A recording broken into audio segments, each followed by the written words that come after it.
Episode number 47, IRONMAN Chattanooga 70.3 with the overall winner, Andrew Starykowicz. Welcome to the pursuit of the perfect race. I'm Coach Terry Wilson, and with each episode, I bring stories of athletes to you that share their experiences at races in order for you to learn how to have your perfect race. We will hear stories from athletes of all ages, abilities, and races of all distances. So regardless of where you fit in, there's something in there for you. Thanks for spending some time with me today. Now let the pursuit begin.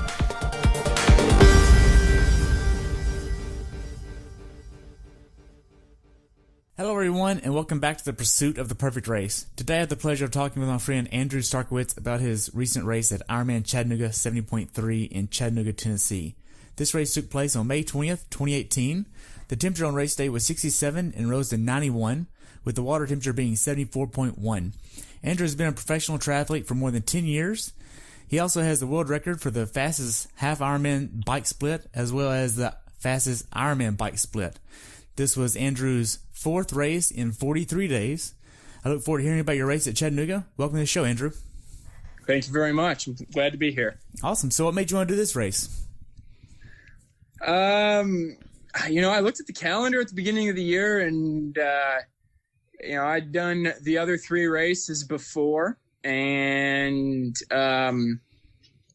just something has always sparked my interest about that race at Chattanooga. So, I kind of threw it on the end of the block, just be like, it'll be fun to go there. I'll bring the family, and, it'll kind of end my spring season. Right. So how was your training going into this race? I had trained 1 week since Easter, which was 8 weeks ago. I did 70.3 Galveston. I did Ironman Texas, and I did 70.3 Monterrey. Those were my training days going into the race. And not an ideal taper, but I kind of, was ramping down my season. Really it was quite a solid spring season I had. Good. Now, as far as your training goes, did you miss any training that you wanted to get for the races that you were training for? Did I miss any? I really wouldn't say I missed any training. Looking back at it now, and I kind of had a day or two here to just kind of reflect on things I did right, things I did wrong over the winter. And the one thing that just really stood out was, in the Midwest here, we just had a relentless winter. I mean, it wasn't rough. It wasn't like we had, 100 inches of snow or anything. It was just long. I mean, it drew all the way. We had snow in April 18th. And the winter just drew really long, but I still had the resilience to race really well. And I guess maybe my new thing is train cold, race hot. Right. Now, being that a lot of your training was indoors, how did you use that to your advantage? Not much of my training was indoors. I was outside for the most part. I spent a lot of time on a mountain bike. I spent a lot of time on a gravel bike, even on the road on the gravel bike. Just, with ice on the road here and there, you got to be better be safe than sorry with a little wider tire. And I mean, all my running was outside. 4 of my long runs were in 8+ inches of fresh snow. So I definitely had the slowest half marathon run by any professional this year at 2 hours and 15 minutes to run 13.1 miles. Now, did you get injured at all in any of your training through the winter?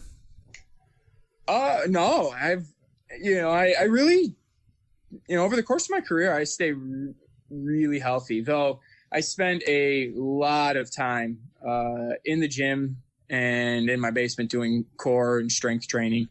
And I feel that's always been a part of staying healthy. It can, I think this is my 13th or 14th season as a professional, and, outside of a few major injuries, I feel like I've staved clear of many of the minor injuries that a lot of my competitors seem to hold on to for years. But when I do get injured, it's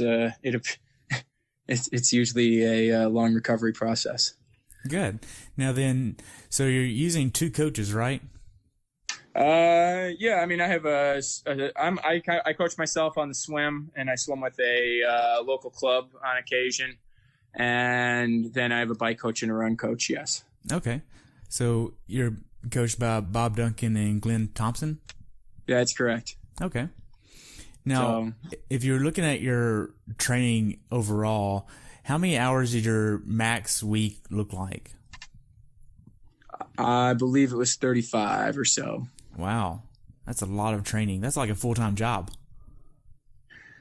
Imagine that. So, I mean, I wasn't there regularly. I think I had 2, maybe 3 weeks over 30 hours. Yeah. But, it was just, you gotta balance your volume and your intensity. And I try to balance them and not mix them. Right.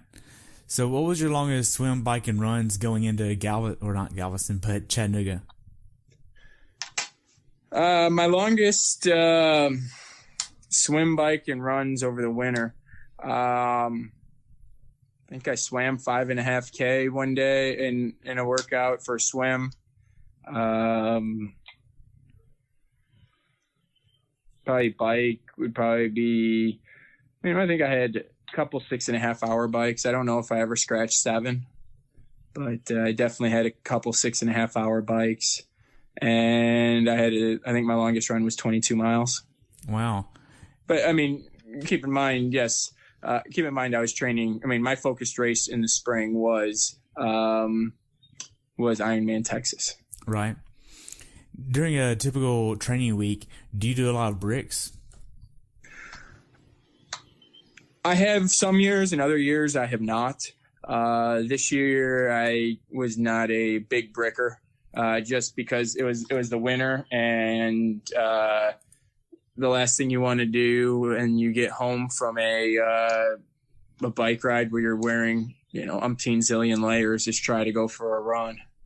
But as we hit the summer here, I definitely will probably do a lot more bricks. That makes sense.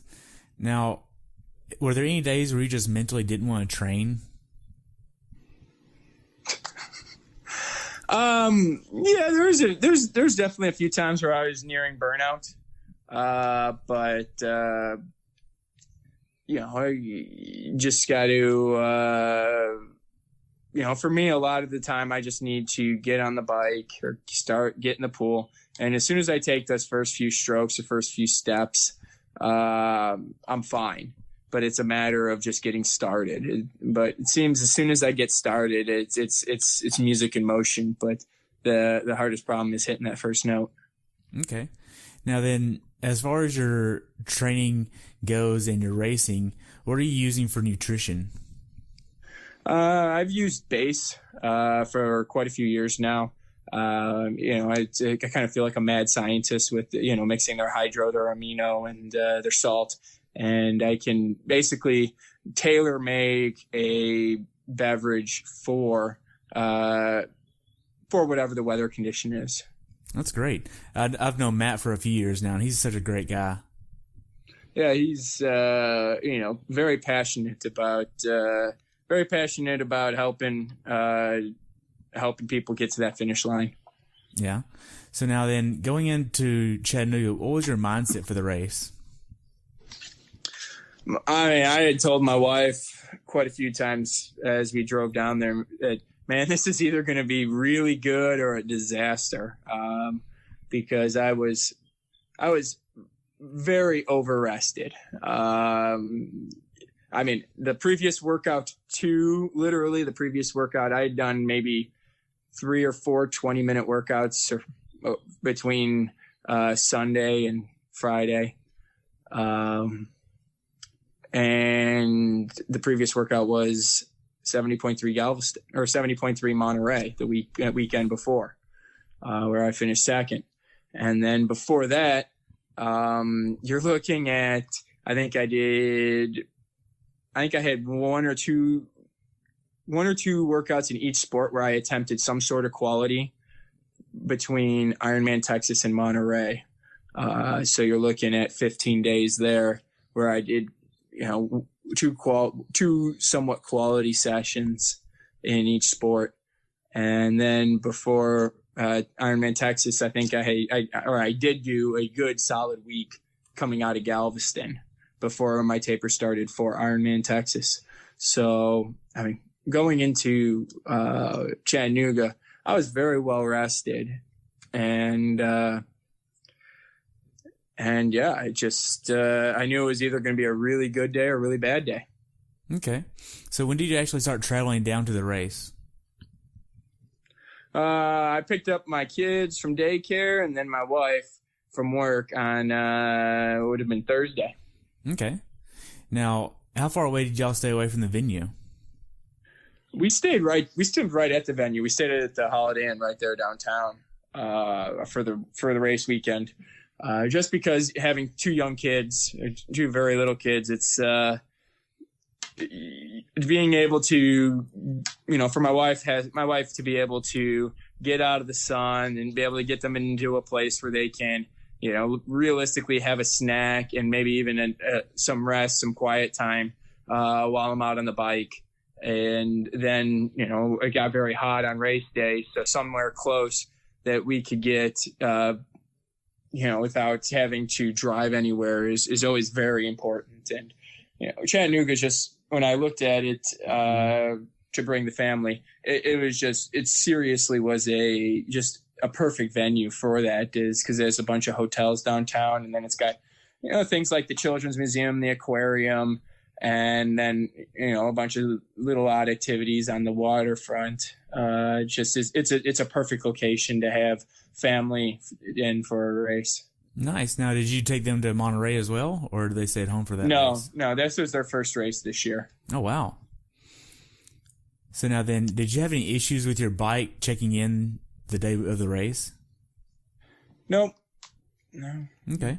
So how was the check-in process for you the day before the race in the pro panel, or pro meeting rather? The pro meeting and pro panel went very smooth.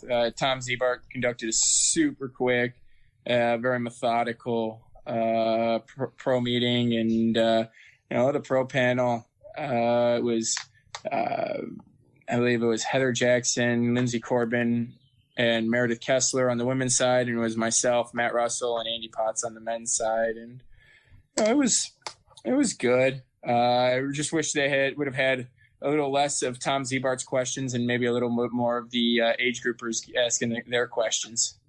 Okay. So the day before the race, do you have a certain meal you like to get to kind of help you prepare for the race? Normally I do, but just, I just really didn't have that. I had more of a burned out mental feeling of I just want something to eat, and I really wasn't as worried as I normally am to have. Normally I go and get a rotisserie chicken from a local grocery store and then a bag of rice and cook it up. This time I think, what was the name of it? Phuket's maybe? I don't know I can't remember what the name of it was. It was right by the aquarium. We went there for dinner and we just had to find some place that was loud enough that you could have two kids melt down and not everybody in the place was staring at you. Right. So now, do you have a certain time you like to try to get in bed the night before a race? Having the kids there, they went to bed really early the night before the race. So, I think I was in bed by 7:30, 8 o'clock. Wow. Yeah, I was in bed by 7:30, 8 o'clock. And I normally try to get to bed early. I'm naturally an early riser. So, 8 o'clock is my normal bedtime, but you got to remember that's 8 o'clock Central, which is 9 o'clock Eastern. And so I was in bed between 6:30 and 7 o'clock my time, I fell asleep really quick. So, it was good. Nice. Now then, what time did you wake up the day of the race? I always wake up about 3 hours before race starts. So, I mean, we started at 6:50, so I backed that out 3 hours, and I was up at around 3:50. Okay. So what is your race day morning? Actually, ironically, I woke up at 3:54. Oh, wow. That's what time I set my alarm for. I don't know if there's any connection to any certain things that I might have done, but I set my alarm clock for 3:54. Wow. So what's your race day morning ritual look like? I have some oatmeal and a little bit of fresh fruit and either some walnuts or peanut butter in my oatmeal, and start drinking some hydro and get some get the body just stomaching everything in the morning, and then head over and have a base bar right before I get in the water, and then turn up the throttle to full rev. Nice. So you stayed right by transition. What time did you actually get to transition? I left the hotel at 5:30. Okay. So I got to transition probably 5:42, 5:43, and just did what I needed to do in transition, and then headed over to the swim start. Okay. So now you're prepping your Orbea for the bike ride here. I know in the past you've rode a really high PSI, especially at Texas at like 130. Were you doing the same thing here? That was only at Texas. 130 was exclusively Texas. I ran 110 at Chattanooga, which, I had been out on the course. I drove half the course and biked half the course, the other half the course before the race. And just looking at the roughness and the abrasiveness of the pavement, I ran a little lower pressure because I figured I knew that would keep the tires, the bike bouncing less, and the tires hooked up, and was in my mind going to be the best balance between pressure and rolling resistance. Okay. Now then, what cassette are you using for this race with the hills here? I think I used an 1123. Okay. Now then, do you have a certain way you like to set up your transition to make it a speedy transition?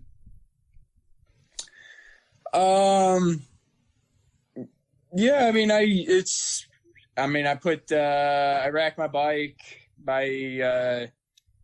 bike and get my Giro helmet on the handlebars, and have the straps open so I can just pick it up with one hand and set it on my head, and then deal with buckling it.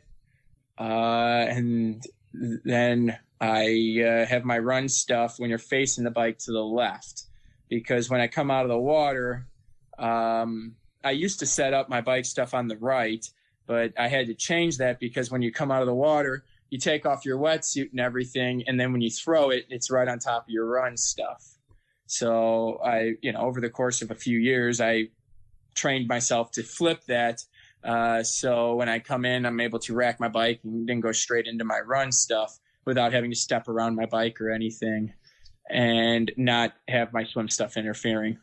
Okay. So now, do you go ahead and turn on your bike computer in transition before you get to it, or is it you turn that on in transition one?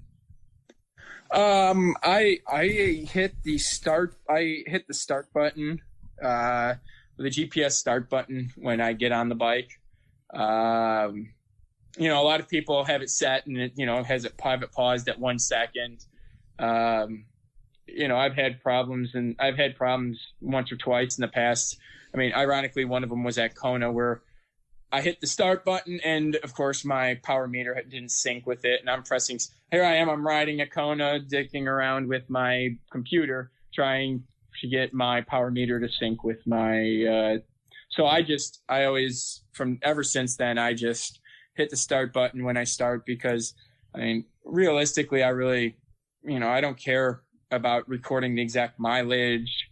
I know the time will be right. I know right away the power and my heart rate will be right on. So and within a few seconds, cadence picks up. So, getting all those numbers balanced and going, that's what I need. And so if you look at my bike computer, the courses are all like 2 and 3 and 5 miles short because it takes a few seconds. It tells me to stand still every time I press the start button. It tells me stand still so I can find my satellites. And so, I guess going 30, 35 miles an hour doesn't exactly help you find satellites.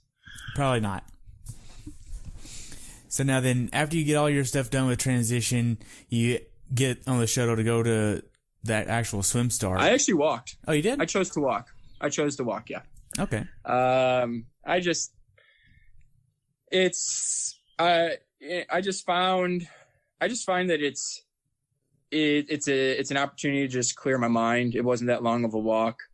And there was bag check at the swim start. So I just walked over there, and, it was definitely an opportunity to kind of clear my mind and, take a few jogging steps here and there, just feel how the body was on race day. And, I'm glad I did it.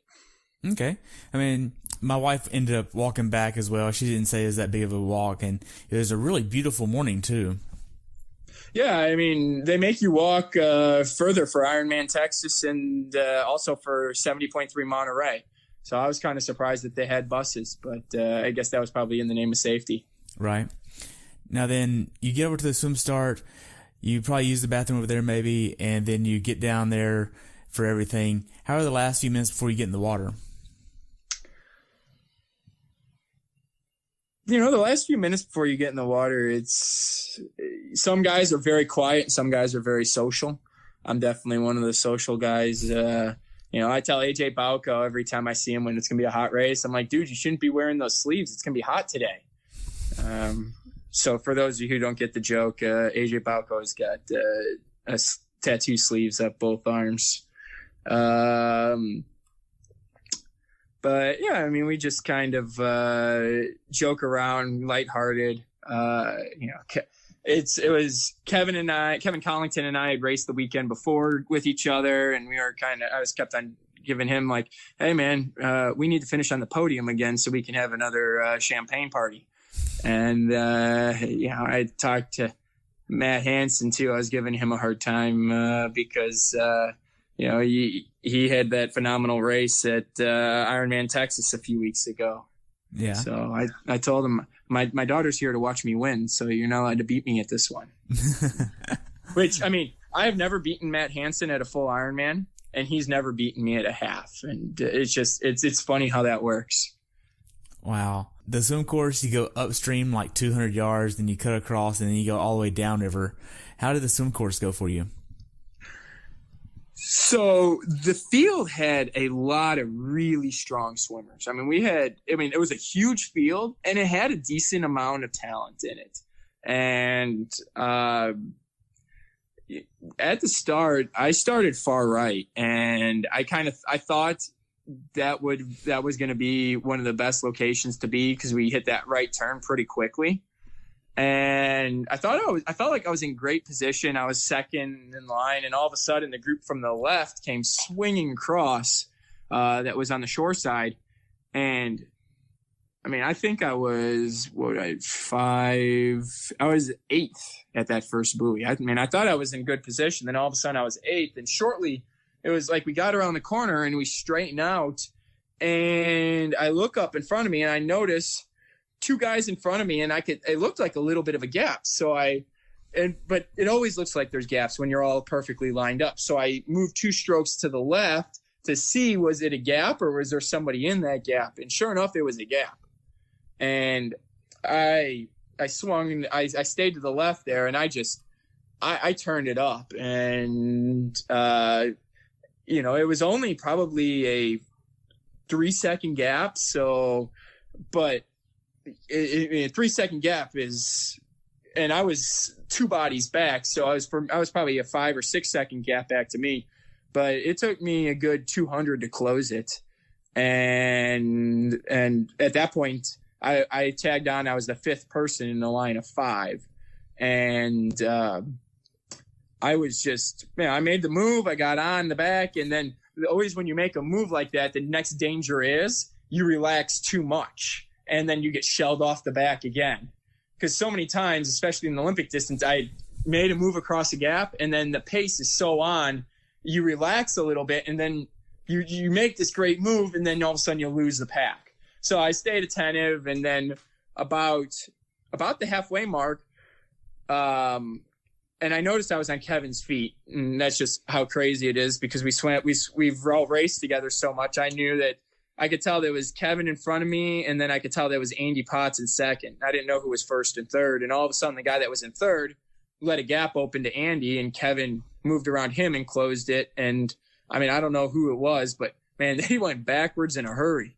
They didn't even put up a fight, and they didn't even get on my feet. So I don't know who it was or what went amiss in their race, but they just went back quick. It was kind of surprising. But then the four of us got out of the water together and got on the bike, and then it was time to have some fun. Right. Now then, in the swim out, you go up some stairs, you take a right and go up the ramp there. It's a pretty long transition area from the actual time you get out of the water to the time you get to your bike and get out. How did that go for you?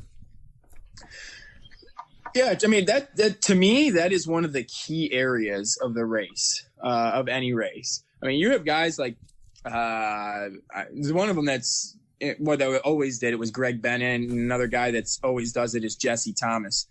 You could have a 15-second gap on them, and they'll catch you in that gap, and when you have those longer runs to transition. I mean, one time I got out of the water with Greg Bennett, and I got out of transition. I was 25 seconds back, and it was it was New York City Triathlon where it's a half-mile transition, but it's like that was the race. That was the race. It took me half the bike ride to catch him. But when you have those long runs, you gotta, at the professional level, you really gotta push. Because so many times gaps are opened up there and they're never closed. But you also got to be careful that you don't push too hard, that when you get on the bike, you spend the first 10, 15 miles soft pedaling because your heart rate is pegged. Right. Now then, did you notice the little bit of extra distance they added in the transition area? So you come up the ramp, then you take a right down the road, and then you take a left at transition to kind of like do a little out and back in transition just to get into transition. Did you notice that? They made us go all the way around the perimeter of transition. So it was a neutral transition. So everybody, no matter where their racking position, had the same amount of distance to run. Right. I mean, you could actually take that out and still enter transition at the same point if you just go straight, but for some reason they didn't do that there. You probably don't want people going up and over another curb. That would make sense. So you get to your bike. Are you wearing socks for the ride? No. Okay. All I do in transition is pull off the speed suit or pull off the Orca swim skin and then throw on my helmet and get that bike on the road. Okay. Now, for the bike computer, you're using a Polar, right? Correct. Okay. So what are you actually looking at on your screen? Just time, distance, and power? No, I look at three metrics. I look at power, I look at cadence, and I look at heart rate. Those are the three metrics, and I balance those throughout the race. There's a little more leeway in the half distance than there is in the full distance of how much I let each of those numbers run out of where exactly I want them. But for the most part, I have a pretty small window that I like to keep, especially the heart rate and cadence in. Okay. So what cadence were you trying to hit? I try to hold between about an 85 and a 93. That's pretty steady where I am, where I can really stay comfortable. Okay. You get out on the bike, you pass over a few railroad tracks before you actually get into Georgia, some little turns here and there, and then you get into Georgia. How was the first 2 miles for you? It was a little, I'm not going to say dicey. You had to be attentive. It was a little more heads up riding, not as much heads down riding. But that said, yes, there were a lot of, railroad tracks and this and that, but the roads were in great shape. I mean, it's not like there was a bunch of potholes or parallel seams or anything like that. It was just a lot of, just getting out of a metro area. Right. You get down to Georgia and you get to mile 25 where the real hills start to really come into play. How did the hills go for you? I would actually say the hills actually start much earlier than that. They start closer to like mile 15 is where you really start having to use that shifter and, gear up, gear down more consistently. The biggest hill on the course, yes, it's about mile 23 or 25 in there. But I think the miles leading into that I actually think mile 20 to 28 was actually the most challenging part of the course. Because once you get past mile 28 and up Andrews Lane there, there's really only one climb. Other than that, everything's just such a false flat that you're not having to hop out of the saddle and pop over a hill. Right. Now, as far as your speed on the bike goes, what was your top speed on the bike? Didn't look. Oh, you didn't? No, I have no idea. I'm sure I was hauling tailed going down that couple of those hills. But I'm more watching that cadence, heart rate, and power. Okay. Now, did you have a certain nutrition plan for the bike ride where you're trying to hit a certain number of calories per hour or anything like that? I bring, for a half Ironman, I bring 3 bottles on the bike. I have my Aero Z between my arms, and then I have the Torhans VR bottle, which is in the triangle there, and then I have the bottle on the back. And between those 3 bottles, I carry enough nutrition to get me through the entire ride. And like I said, that's why I like base, that I can kind of be the mad scientist and mix it so that I have the calories, salt, and everything I need to get through the entire ride. So when I'm hitting aid stations, all I'm grabbing is water. Okay. Now, as far as the road quality goes for this course, how was it for you? The road quality? Yeah. I trained in the Midwest, and I spent this winter training on in snow, on trails, all that stuff. So the road quality was really good. I would never say, I don't think have complained about road quality. I prefer the rougher the roads, the better I do compared to most people.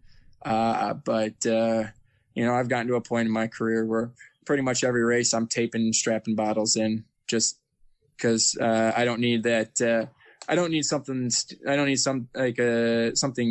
basic to ruin my race. Right. Now then, you didn't get out of the swim first. When did you actually get into first place? Probably about 10 minutes into the bike. So probably about mile 5. I rolled into the lead and never looked back. Nice. So looking back on just the bike segment, how well did you execute your bike strategy? I got on the bike and I felt really good. I was able to, I was turning, early in the bike, I was turning a little higher RPM. I was turning about 92 to 95 RPMs, and I was really putting out the power. It was just fluid motion, and it was coming natural, and, I wasn't going to fight nature. So, knowing how over tapered I was for the race, I said, okay, if we're rolling well, let's just push this, and let's just let this roll, and we're going to stay here until, it blows up. And, there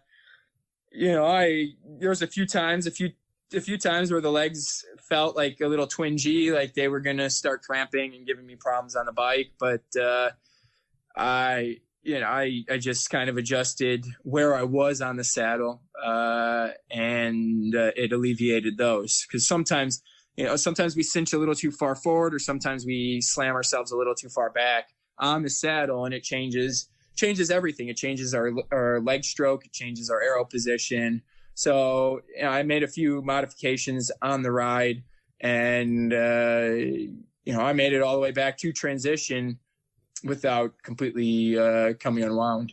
Wow, that's great. Now, did you have a certain power number you were trying to hit? No, not at all.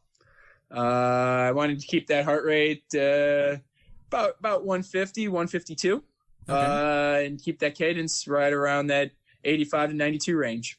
Okay. Oh, go ahead. There were times that I was up around 410 watts, and there were other times where I was in the 200s. Okay. Now then, as far as using a strategy to attack the hills, did you have a certain way that you wanted to shift up the hills? Not really. To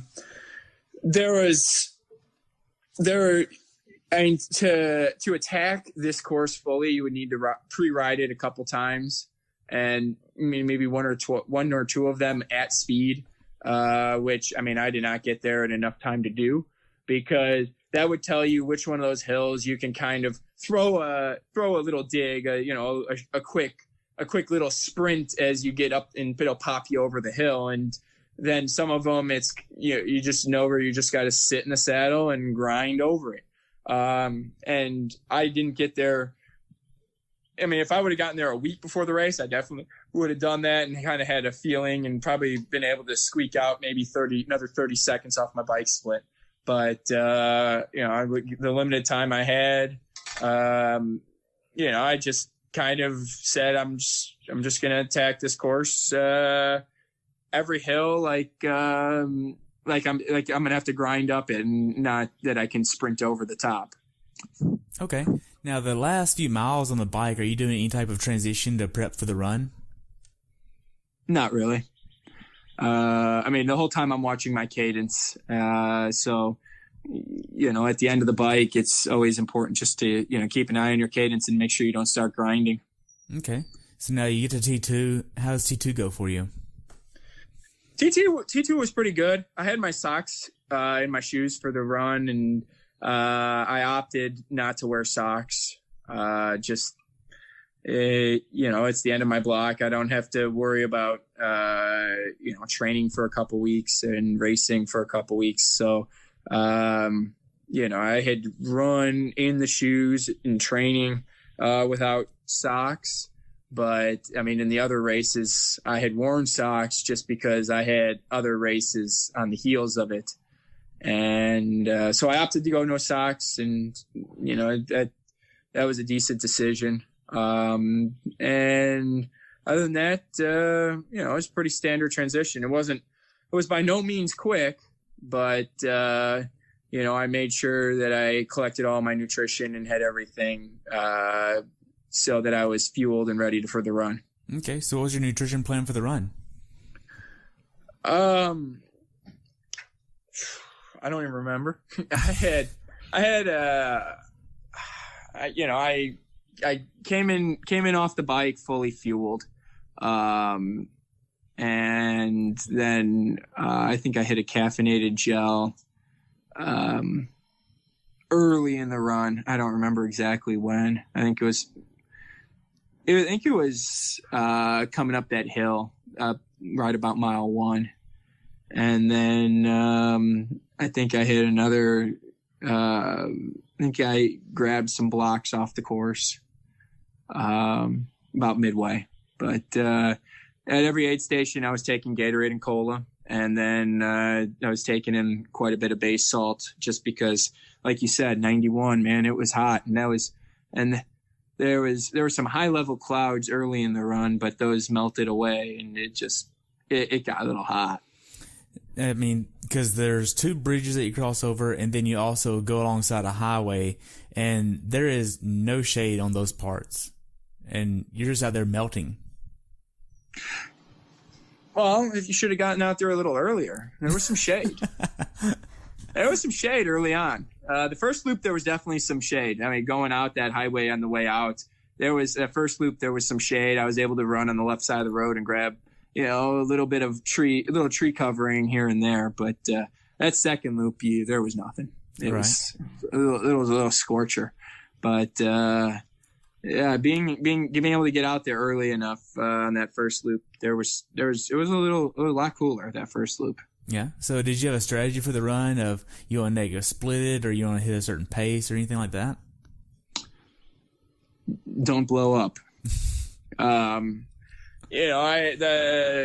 Just trying to recover. The previous weekend, the final mile, I had really bad hamstring cramps in Monterrey, and my calves all week had been on fire. So, I knew that it was going to be a fight. And early on in the run, my body let me know that we're not running fast today. We're going to be able to run, but it ain't going to be fast. And that's kind of this whole not training and just racing. I was able to stay sharp on the swim and bike, but every single run I did got slower and slower and slower and slower. And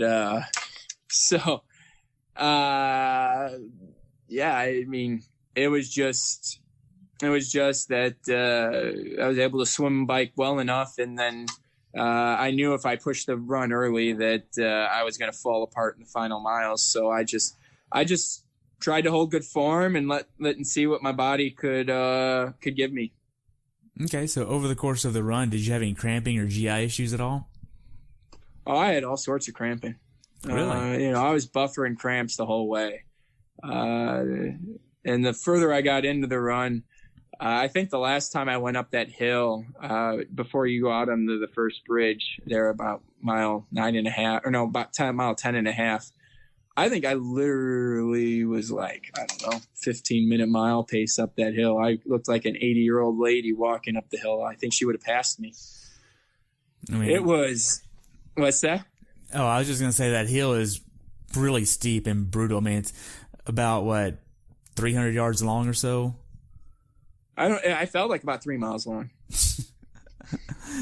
I kept little steps, just trying to get up that. And then, I got up to the top, and my legs were cramping bad enough that I was trying to run down the hill onto the bridge, but I found myself just bracing and trying not to cramp with my legs.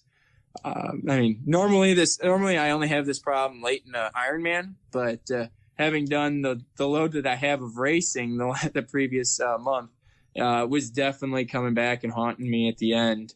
But there was that flat section on the bridge. I was able to relax and really run well, and I ran. It seemed that downhill, where you swoop underneath the underpass, I still was able to run well there.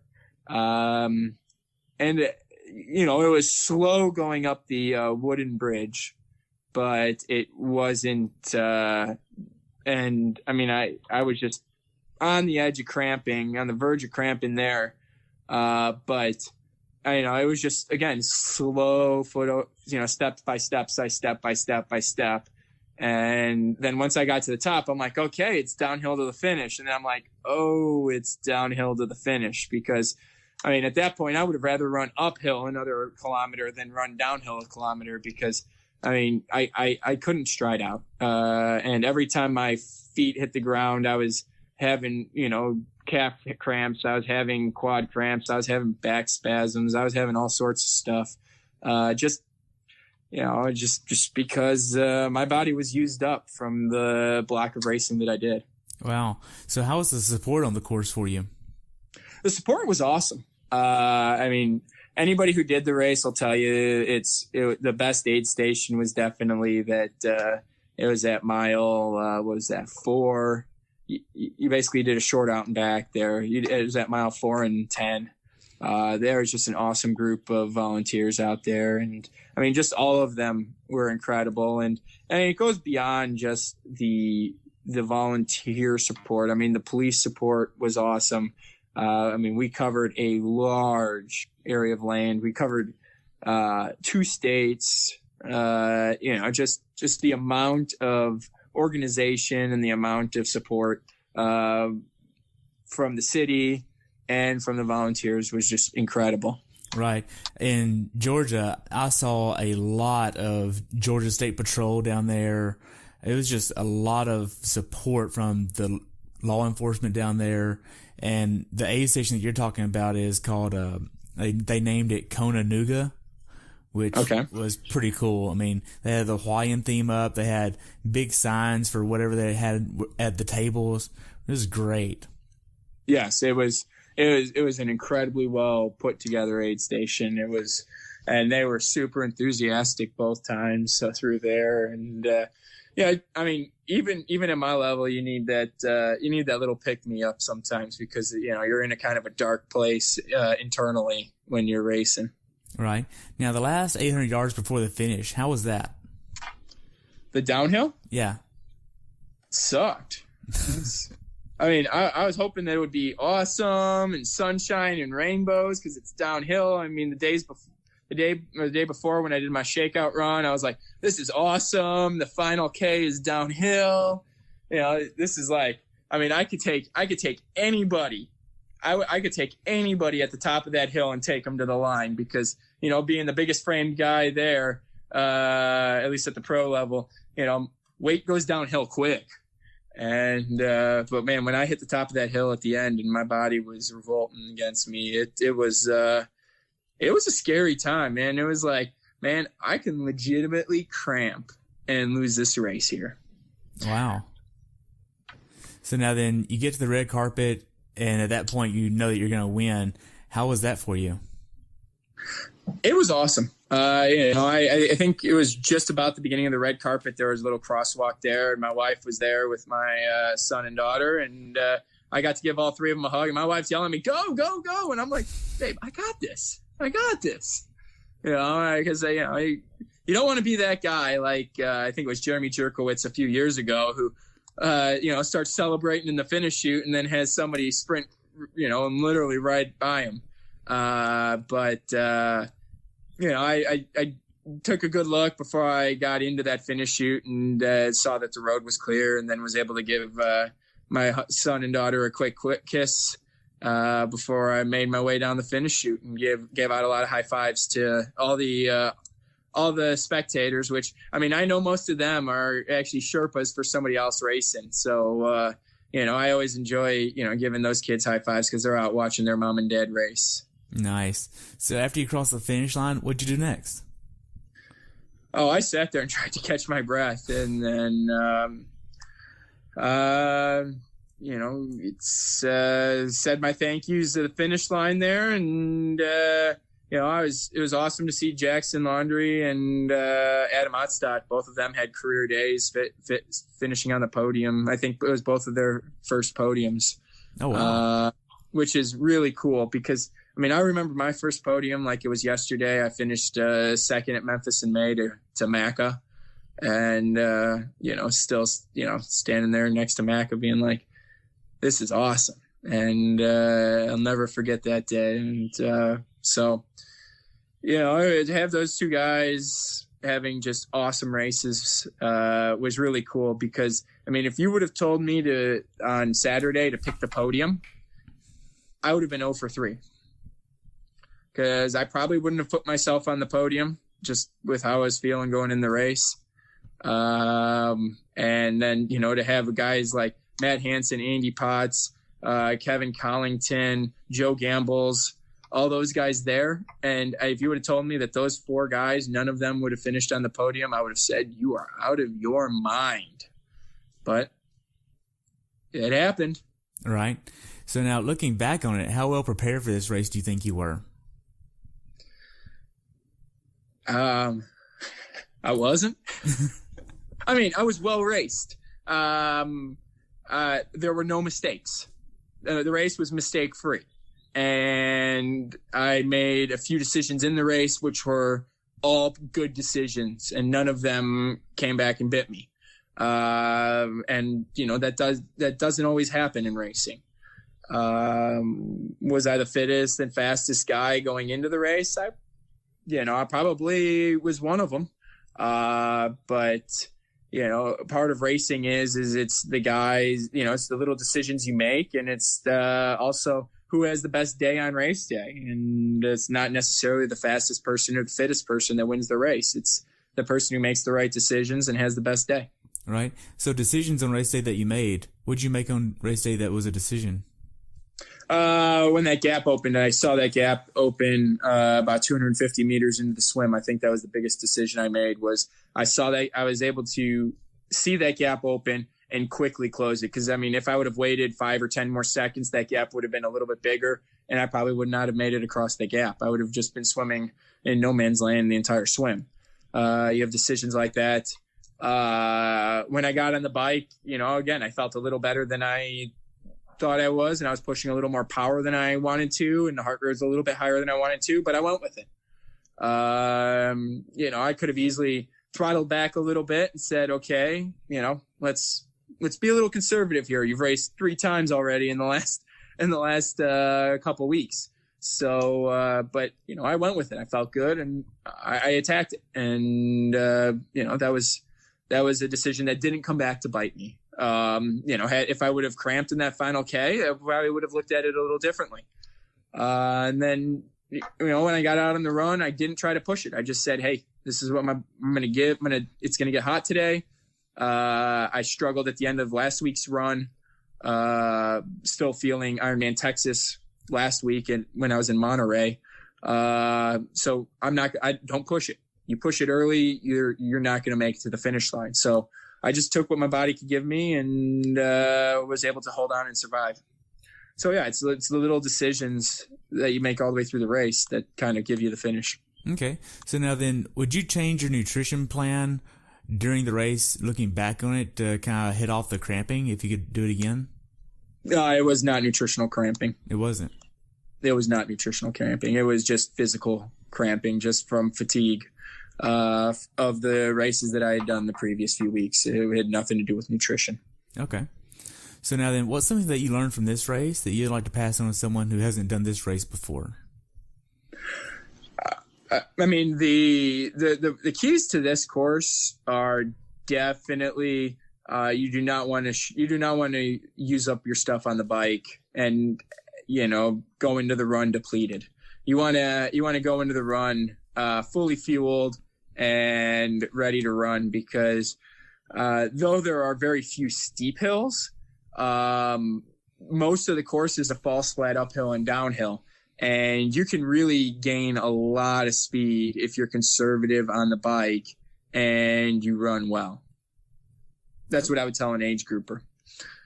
And for a pro, what would you tell them? Do whatever you did this last weekend, because it worked out great for me. So we covered a lot about the race. Do you have anything else you'd like to add? I mean, just the whole community that was there. I mean, the news was there. I mean, the race was just done up in one of the best organized races on the circuit.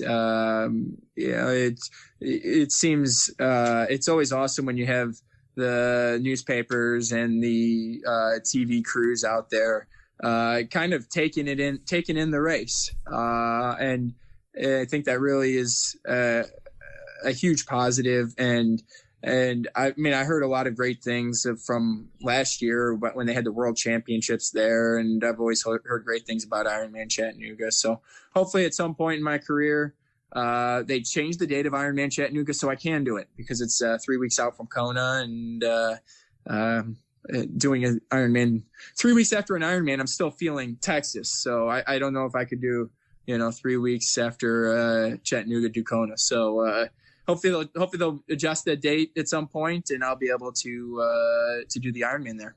Nice. So now then, looking back on the whole course, what was the funniest thing that you saw?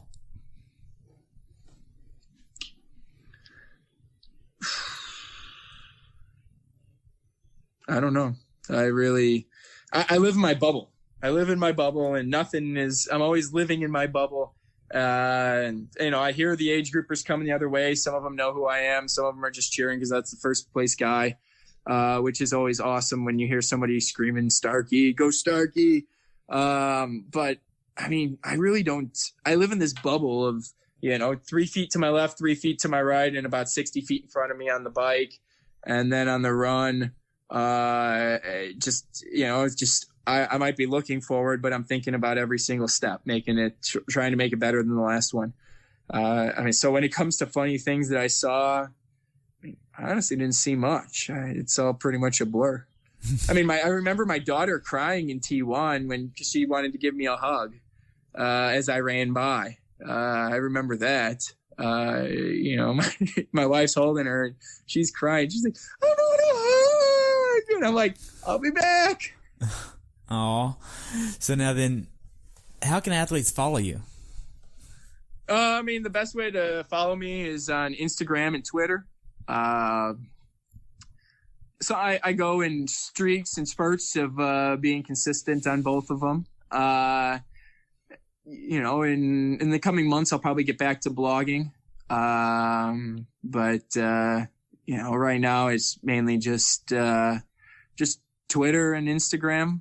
And then, I try to keep my website updated. Right. Try. And you have a training camp coming up too, right? Yeah. I'm really excited. For years I've always done training camps and just invited a few other pros and a few other friends to come on out and join me in a weekend of training. And, over the course of the years, I've had like 45 different people that have come out, and, a bunch of them have gotten together and being like, dude, you need to invite everybody and, kind of open this up to the public, because this is it's an awesome experience. It's like nothing. Because a lot of these guys have done training camps with other athletes or paid and gone to, these larger scale training camps, whether it be in Arizona or in Europe, or they've been to, Playitas in the Canary Islands. But, they always say, man, this is it's an awesome experience. It's awesome to be around, it's just such a group of elite athletes, whether it be cyclists, former elite runners that are now triathletes. And so finally I kind of said, okay, we'll try it. And, got together. It took me a couple of years to get together a good crew, that I felt could, manage the quote unquote event. So that, I can still get my training in, and that, I'm not going to I can train with everybody, and I'm not training and doing all the organizing. So, I put together a great crew for it, and, I'm going to open up registration, June 1st, but, I got, a link out on my, Facebook, and, I got a link out of my Facebook profile and my, Instagram and Twitter profile that you can go and check out all the details. Nice. Now then, as far as the experience at Ironman Chattanooga, what could Ironman have done better to make your race experience even better than what it was? I just wish that the awards was a little earlier in the day. Awards wasn't until 4:00, which is, immediately after the course closes. But most of the people that get awards are done by noon. And, so I almost feel that you could do the awards ceremony at, 12:30, 1:00, and you would have a lot more people there. And, you also, 12:30, 1:00, you have a lot more people there. And I just think that you would have, a lot better turnout. And unfortunately, we had that storm roll in at the end of the race, and awards got canceled. So, but a lot of the time people are trying to get home. It's a Sunday night. And, a lot of the age groupers, they don't want to stick around to 4:00 to get an award, unless it's their first time or it's one of their first times to get an award. So, Ironman, I've pushed them for a few years, but I really wish they would move up, to the awards banquet to 1:00. So, everybody can get on the road and get home so we can go to work on Monday. Right. So what's next for you? I got a couple weeks off here, and I'm going to look at the calendar. I'll probably do Coeur d'Alene, in June, but it'll be just out of base training. It'll be my first hard workout of the season. But here I just need to take 2 or 3 weeks off and lick my wounds and let my feet heal, and kind of evaluate what did I do well this spring, What do I need to do better? What changes can I make? What changes should I not make? And what's going to get me the best result at Kona? Okay. So I only have really 2 more questions for you, and that's, what's your definition of a perfect race? The definition to me of a perfect race is a race that you win. I mean, the definition of racing is racing. Too often people in today's society confuse racing and pacing. When people go for a PR or a best time, you're more pacing than you are racing. And so to me, a perfect race at my point in my career is a race that you win. Wow, that's great. So this was obviously a perfect race for you then. Wins are very hard to come by, and I'll take them any way I can get them. Right. Well, I just want to thank you so much for your time and sharing everything that you've shared. I've enjoyed hearing about your race. Thank you very much. And I look forward to following you at Coeur d'Alene and definitely at Kona, okay? No problem. Thank you. You're welcome. Thanks for having me on. Thanks for tuning in today. I hope you were able to learn something from today's episode. If you enjoyed the show, please take a minute to leave a review on iTunes or share it with a friend. Be sure to subscribe so you never miss an episode. If you'd like to see pictures from this athlete's race, learn more about who I am, what I'm doing, or be on the show yourself to share your story, check out my website at CoachTerryWilson.com. Until next time, continue the pursuit.